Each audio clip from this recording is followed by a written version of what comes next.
안녕하세요. 실제 매매에 도움되는 수급과 차트 분석 주차 RTV에 오신 걸 환영합니다. 자, 이번 시간은 충동적인 매매로 매번 물림을 반복하시는 분, 그런 분을 위한 영상입니다. 그래서 이제 오늘 이 영상을 꼭 들어보시고 본인한테 맞는 매매 방법이 사실 제일 중요하거든요. 근데 그런 매매를 찾기까지가 좀 시간이 오래 걸려요. 근데 중요한 거는 나에게 이제 맞는 매매법을 찾기도 전에 보통 크게 물리거나 아니면은 뭐 신용이나 미수 이런 쪽에 손을 써서 계좌가 정말 그냥 깡통 나는 경우가 꽤 있거든요. 그래서 내가 어느 정도 실력을 쌓기도 전에 주식 시장을 떠나야 되는 그런 경우가 반복적으로 발생하는 경우가 많고, 그리고 그게 깡통도 보통 그러잖아요. 깡통 뭐 세 번은 차야 그래야 이제 돈을 벌 수 있다 뭐 이런 얘기도 있는데, 말 그대로 깡통 한번 찼다고 해서 그 다음번에 차지 말으라는 법이 없어요. 그렇기 때문에 오늘 이제 드리고 싶은 말은, 보통 내가 어떤 매매를 했을 때는 한국 BNC 예를 들어 드리면요, 이렇게 이제 올라갈 때도 전체적으로 주식이 이렇게 상승했음에도 이런 구간에서도 손절하거나 깡통이 나올 수가 있어요. 그런 이유는 뭐냐면은 주가가 올라갈 때 매수하고 내려갈 때 손절하고 이런 게 반복되는 거죠. 그리고 또 이제 매수했다가 좀 빠지면 손절하고 이런 게 반복되는 건데, 특히나 이제 한국 BNC는 이렇게 상승할 때는 그래도 다행이잖아요. 들고 있으면 되는데 이렇게 하락했을 때 이런 데서 매매 잘못하면 정말로 꽝통 찹니다. 그래서 주가가 좀 상승하는 흐름인지 하락하는 흐름인지 체크를 해보고 매매에 대응하는 게 정말 중요하고요. 그리고 이제 오늘 정말로 중요한 내용, 내 계좌를 운영하는 방법에 대해서 설명하도록 하겠습니다. 그래서 이제 보통 주식시장에서 좀 성공하려면 결국 나에게 맞는 매매로,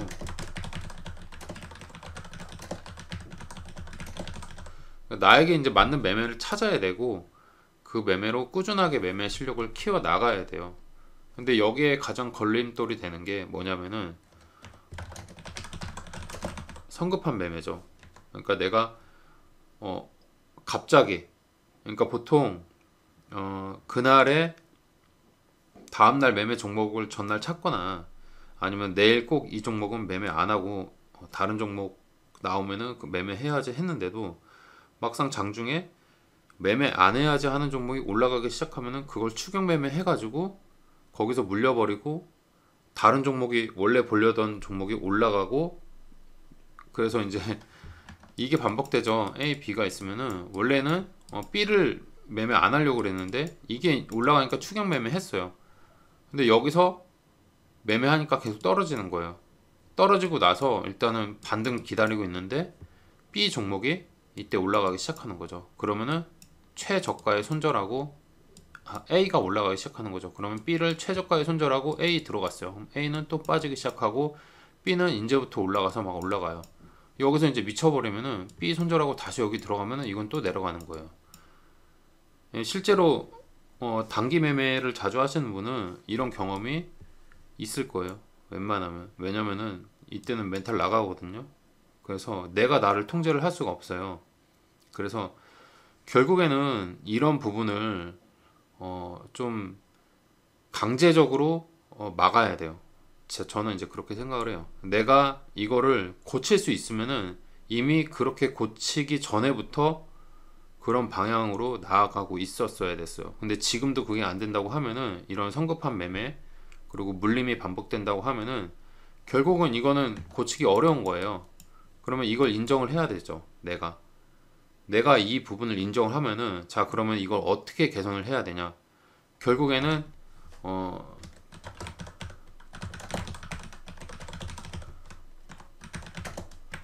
여러 계좌를 운영을 해야 돼요. 그래서 첫 번째 조건은 미수 신용은 절대 금지입니다.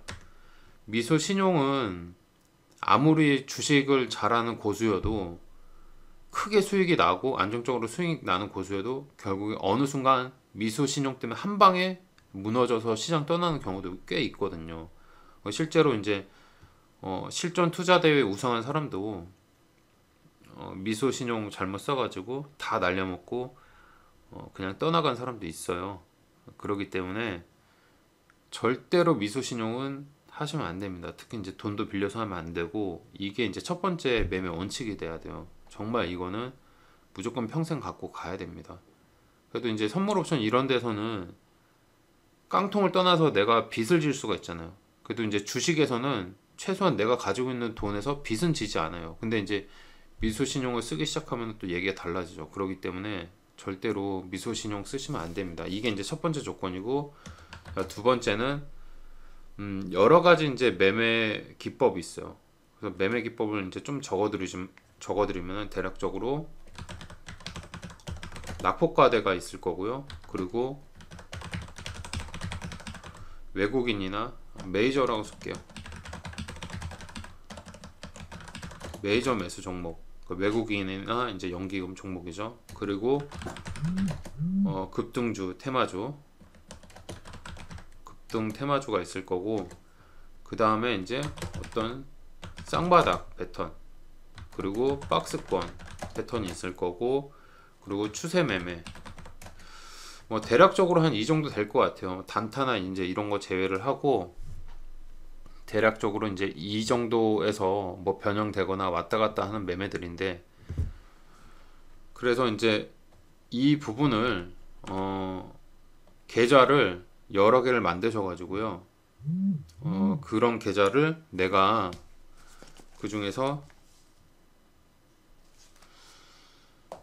계좌 여러 개 중에서 한 계좌는 낙폭과대 계좌를 만드시고요. 그리고 그러니까 내가 매매할 어느 정도 자신이 있는 거를 나누시는 거예요. 그리고 메이저 매수 종목 계좌, 이게 이제 1번 계좌, 이게 2번 계좌, 급등 테마주 하실 거면은 3번 계좌, 이런 식으로 계좌를 나누시고, 이 중에서 내가 냉정하게 판단을 해보면은 이게 이제 4번, 5번 이렇게 이제 쭉 나누시고, 6번 여기서 이제 내가 매매할 거를 나누는 거예요. 계좌를. 그리고 돈을 나누는 거예요. 돈을 세분화를 하는데, 이제 여기서 이제 내가 급등 테마주는 좀 너무 약하다 매매하는데, 그러면 여기에 맞는 소액으로만 들어가는 거예요. 자금을 빼놓는 거예요. 근데 나는 메이저 매수 종목은 매매해보니까 되게 잘 되고 자신이 있어요. 이 부분을 좀 비중을 높게 두는 거죠. 메이저 매수 종목을 비중을. 그리고 추세 매매는 해보니까 좀 어려운데 그래도 조금씩 나아지고 있어. 이 정도에 이제 비중을 두는 거고, 이런 식으로 비중을 쪼개서 내 계좌 돈을 여러 개로 나누는 거예요. 그러면은 어떤 효과가 나오냐면요. 내가 이제 평소에 어떤 예를 들어서 급등 테마주는 항상 생각을 할 거 아니야. 아, 이게 내 자금의 100%를 들어가는 게 아니라 급등 테마주 리스크가 있으니까 이미 올라간 종목이고, 이 종목을 이제 매매를 한다고 하면은 그러면 나는 비중을 한 20%만 해야겠다, 이렇게 생각을 해요. 근데 실질적으로 장에 들어가서 어느 순간 아, 이거 잘 사면은 수익 꽤 많이 날 것 같은데, 이런 순간 딱 들 때가 있어요. 그러면 20%가 아니라 거의 몰빵 가까이 들어갈 수가 있어요.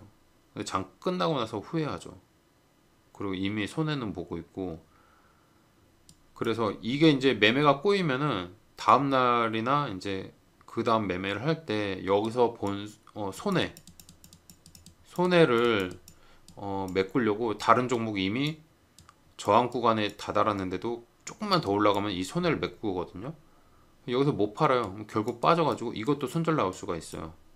완전 매매가 다 꼬여버린단 말이에요. 그래서 예를 들어서 급등 테마주는 내가 내 자금의 한 5%나 10%라고 칠게요. 10%만 들어가기로 했어요. 그럼 계좌를 여러 개 나눠버리면은 이 급등 테마주 계좌만 운용을 하니까 나머지는 온전히 돈을 갖고 있을 수가 있어요.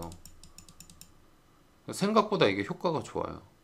그래서 이렇게 계좌를 여러 개 만드시고, 요즘에는 이제 비대면으로 다 쉽게 만드니까 비대면으로 계좌를 만드셔가지고 이렇게 이제 여러 개 운영하는 거를 정말 추천드립니다. 진짜로.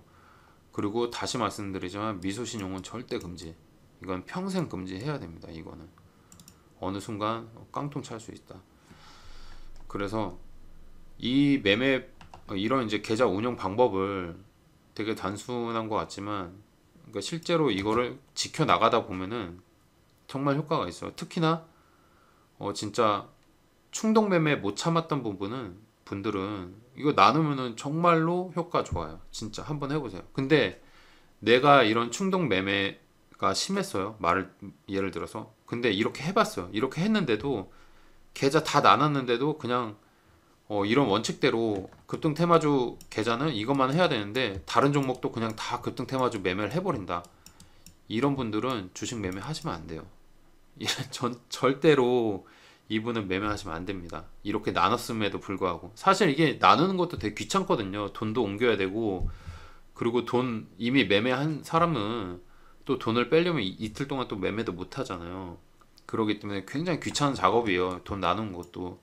그래서 이제 다 나누고 계좌를 운영함에도 이거는 분명히 10% 매매하고 이 계좌만 쓰려고 했는데 다 들어간다 이러면은 진짜 답이 없어요. 이러면은 일단 이게 될 때까지는 매매하시면 안 돼요. 이런 분들은 주식시장을 떠나셔야 됩니다.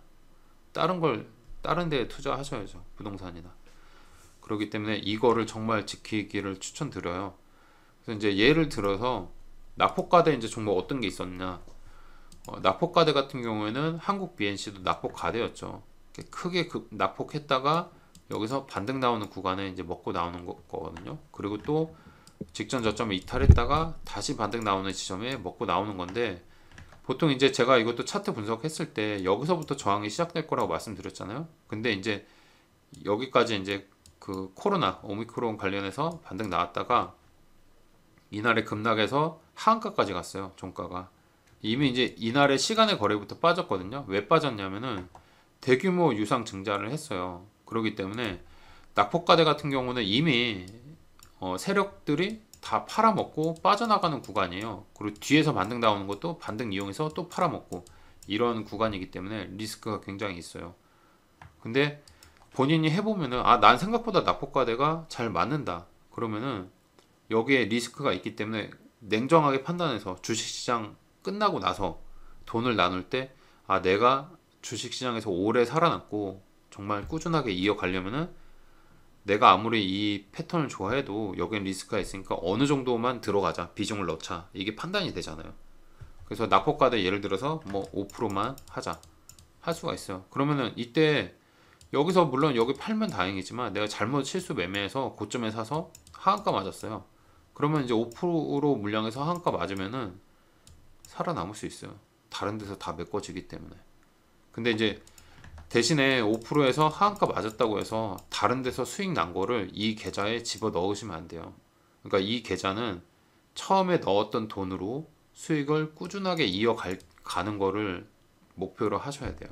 이런 식으로 운영하다 보면은 어느 순간 이제 나한테 맞는 그런 매매가 정말 어떤 건지, 나는 예를 들어서 나는 박스권 매매를 내가 되게 자신 있고 잘한다고 생각을 해봤는데 실제 계좌를 여러 개 운영을 해보니까 아니네, 나는 메이저 매수 종목이 제일 수익률이 좋고 제일 안정적인데, 이걸 알 수가 있어요.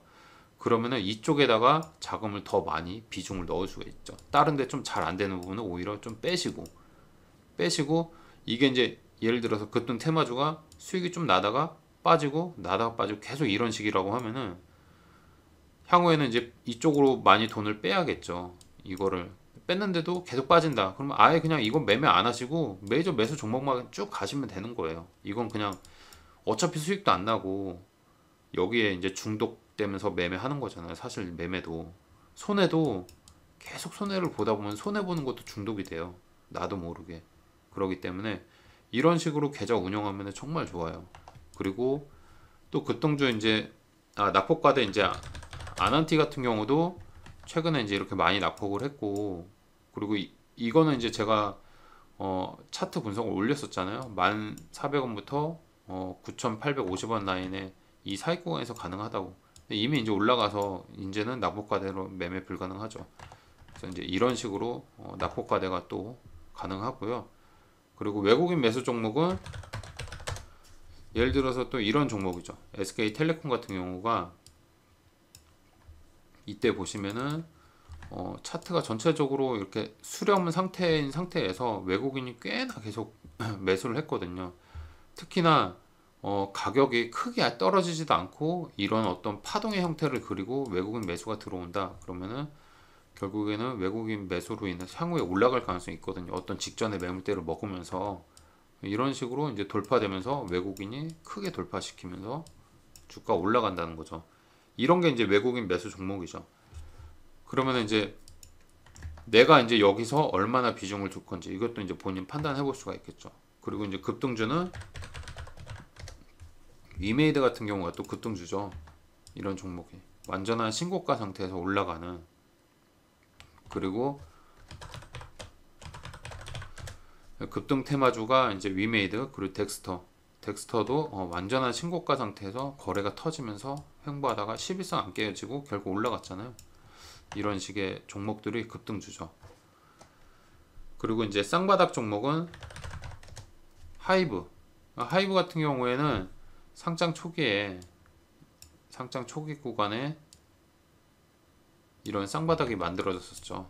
쌍바닥에 거래 터지면서 외국인 수급이 들어오면서 수급이 들어오는 흐름 속에서 이게 쌍바닥으로 갈 수도 있겠구나 이렇게 판단해 볼 수도 있겠죠. 쌍바닥 이후에 결국 이렇게 그리고 올라가고 이런 흐름이 전개됐죠. 그리고 박스권은 카카오게임즈가 이런 이전에 이런 박스권을 만들고 나서 이런 상승이 나왔죠. 그리고 다시 이제 빠졌다가 또 다시 올라가는데 어쨌든 이게 이제 하나의 박스권의 흐름이죠. 그래서 카카오게임즈 뭐 보시면은 직전 고점 경신했을 때는 꼭 고점이 돼요. 다 빼버리고 나중에 올라가잖아요. 어쨌든 직전 고점 항상 차익실현 하고 봐야 되고요. LG노텍 같은 경우도 월간 차트 봤을 때 이런 박스권 라인 돌파하려고 전체적으로 원바닥, 쌍바닥 만들고 나서 급등하는. 일간 차트상 보시면은 이게 이제 원바닥, 쌍바닥 만들고 추세 라인 돌파하고 급등하는.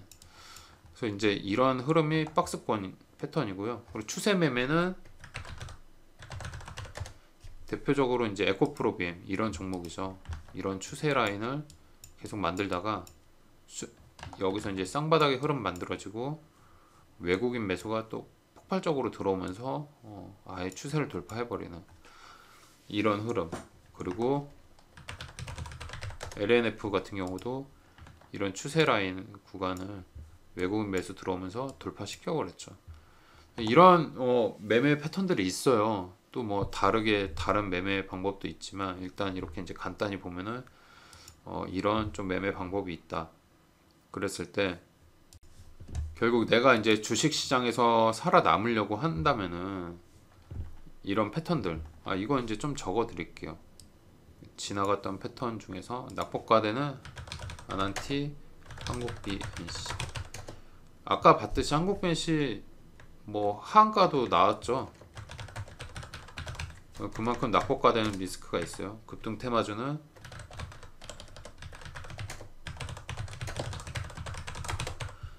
그리고 쌍바닥은